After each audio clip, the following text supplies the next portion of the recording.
Assalamualaikum warahmatullahi wabarakatuh. Halo semuanya, perkenalkan, nama saya Intan Cahyania Turifka.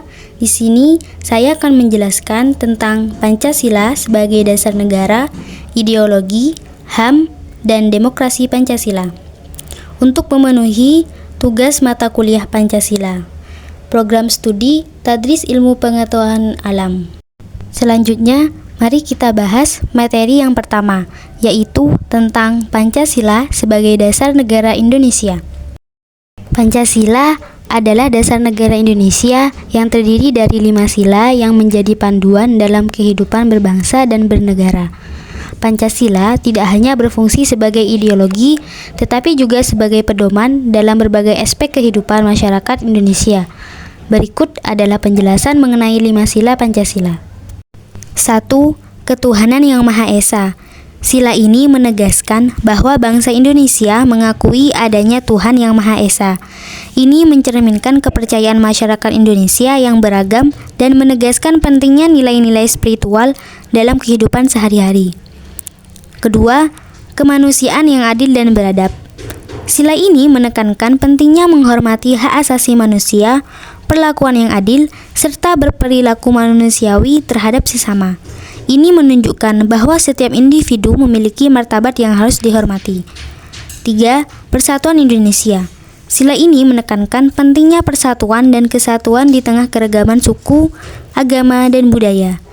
Persatuan menjadi landasan untuk menjaga keutuhan dan stabilitas bangsa. Keempat, kerakyatan yang dipimpin oleh hikmat kebijaksanaan dalam permusyawaratan perwakilan.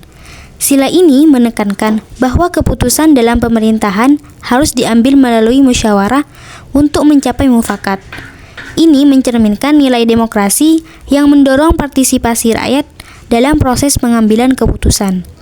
Kelima, keadilan sosial bagi seluruh rakyat Indonesia. Sila ini menegaskan pentingnya keadilan sosial, di mana semua rakyat Indonesia berhak mendapatkan kesejahteraan dan perlindungan. Ini mencakup upaya mengurangi kesenjangan sosial dan ekonomi. Pancasila sebagai dasar negara Indonesia berperan dalam membangun identitas nasional, menyatukan masyarakat, dan mengarahkan kebijakan pemerintah. Pancasila juga menjadi landasan untuk menjaga harmoni dalam kehidupan berbangsa dan bernegara, serta dalam hubungan antar umat beragama dan antar budaya. Materi yang kedua yaitu Pancasila sebagai ideologi bangsa Indonesia.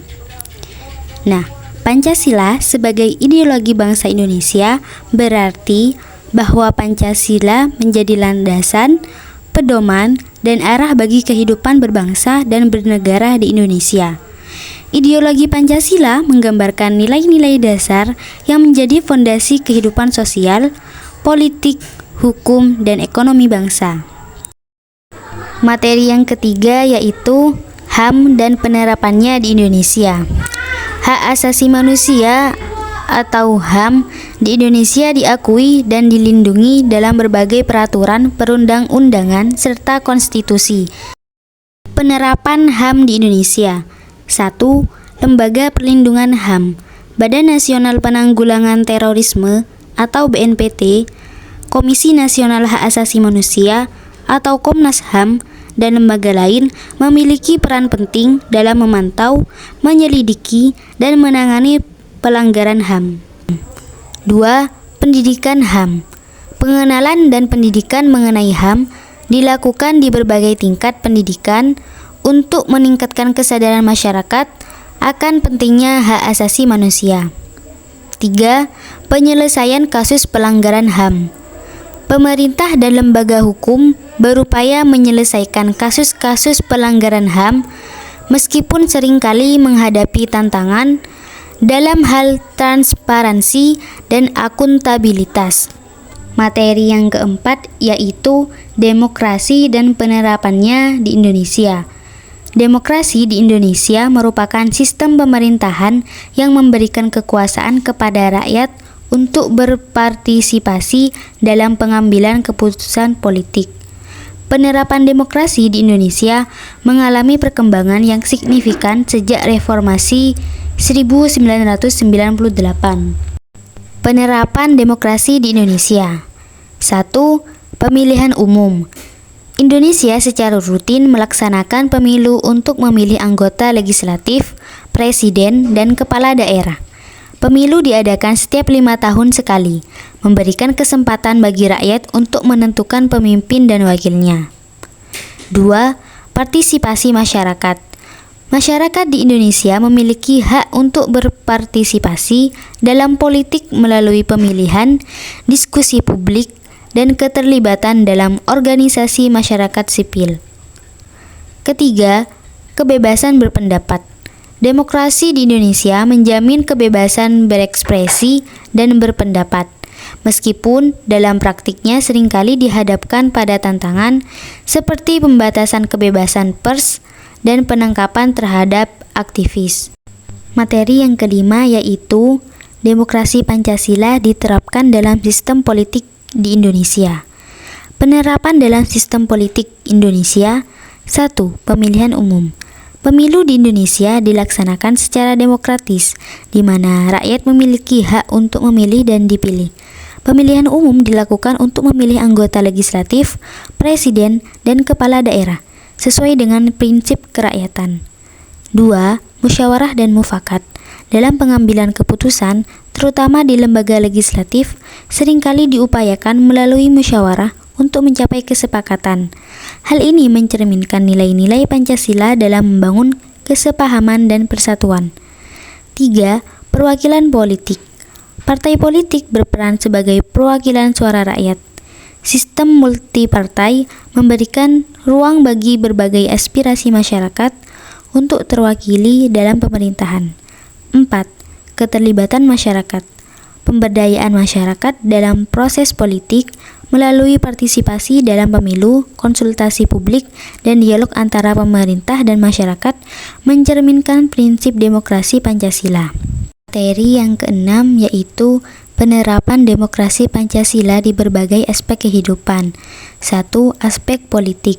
Demokrasi Pancasila diterapkan melalui pemilihan umum yang demokratis, di mana rakyat memiliki hak untuk memilih pemimpin dan wakilnya. Proses ini diharapkan berjalan adil, transparan, dan partisipatif. 2. Aspek ekonomi. Mendorong pengembangan usaha kecil dan menengah atau UKM serta koperasi sebagai bentuk ekonomi yang lebih merata dan berkelanjutan. Hal ini sejalan dengan semangat Pancasila untuk meningkatkan kesejahteraan rakyat. 3. Aspek sosial. Mendorong masyarakat untuk aktif berpartisipasi dalam pembangunan sosial melalui kegiatan sosial, pemberdayaan masyarakat, dan kerjasama antar komunitas. 4. Aspek budaya. Pendidikan di sekolah-sekolah mencakup pengajaran nilai-nilai Pancasila, sejarah, dan budaya bangsa, sehingga generasi muda memiliki pemahaman yang kuat tentang identitas budaya Indonesia.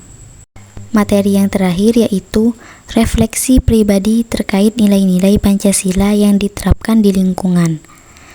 Ketika ada masalah di lingkungan saya, seperti perbaikan fasilitas umum, kami sering mengadakan musyawarah untuk mencari solusi. Dalam pertemuan tersebut, semua suara didengar, dan keputusan diambil berdasarkan kesepakatan bersama. Saya merasa bahwa pendekatan ini mengajarkan saya tentang pentingnya dialog dan kolaborasi dalam menyelesaikan masalah, serta memberi kesempatan kepada setiap orang untuk berpartisipasi.